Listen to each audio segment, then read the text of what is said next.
बिस्मिल्लाहिर्रहमानिर्रहीम। मैं आपको अपने इस चैनल CS लर्निंग हाउस में वेलकम करता हूं। आज की इस वीडियो में हम CSS में ओपेसिटी या ट्रांसपेरेंसी की प्रॉपर्टी को देखेंगे, पर उस तरफ जाने से पहले अगर आपने मेरे इस चैनल को अभी तक सब्सक्राइब नहीं किया तो काइंडली इसे सब्सक्राइब कीजिए और बेल आइकॉन पर क्लिक कीजिए ताकि फ्यूचर में अपलोड होने वाली वीडियोस की नोटिफिकेशन आपको बर वक्त मिल सके। तो चलते हैं आज के टॉपिक की तरफ।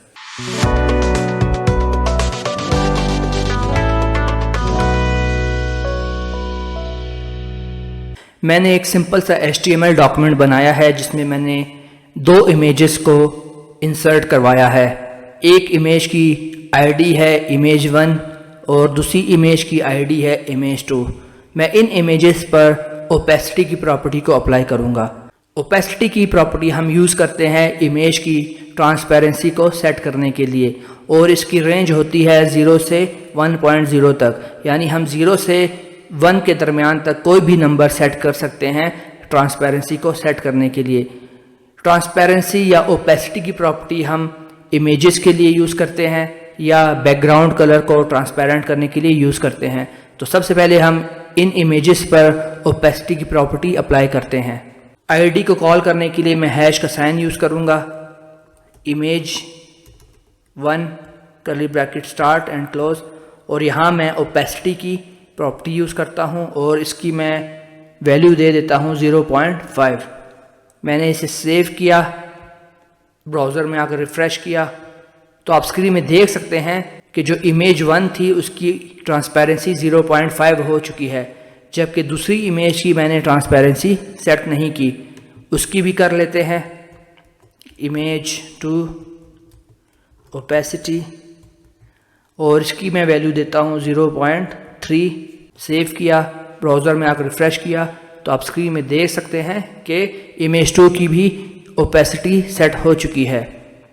इसी तरह हम एक तरीका ये भी कर सकते हैं कि जैसे ही मैं इमेज के ऊपर माउस लेकर आऊँ तो इसकी ओपेसिटी चेंज हो जाए और जैसे ही माउस को रिमूव करूँ इमेज से तो वो अपनी ओरिजिनल हालत में आ जाए। तो वो करते हैं, तो मैं इसे रिमूव कर देता हूँ और मैं इमेज टैग को कॉल करता हूँ और यहाँ मैं यूज़ करूँगा हॉवर की प्रॉपर्टी।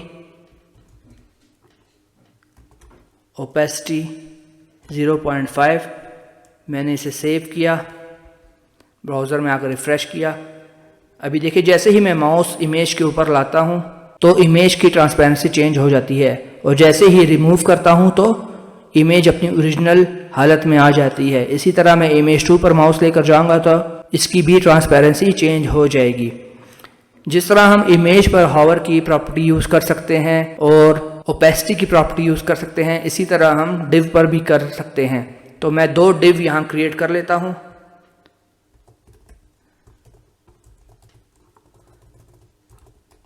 फर्स्ट डिव, इसी तरह मैं एक और डिव यूज़ करता हूँ।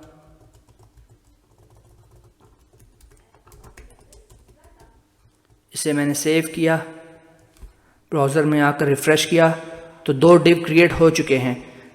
मैं इन डिव का बैकग्राउंड सेट करता हूँ, तो मैंने डिव को कॉल किया और यहाँ मैं रख देता हूँ बैकग्राउंड कलर ग्रीन।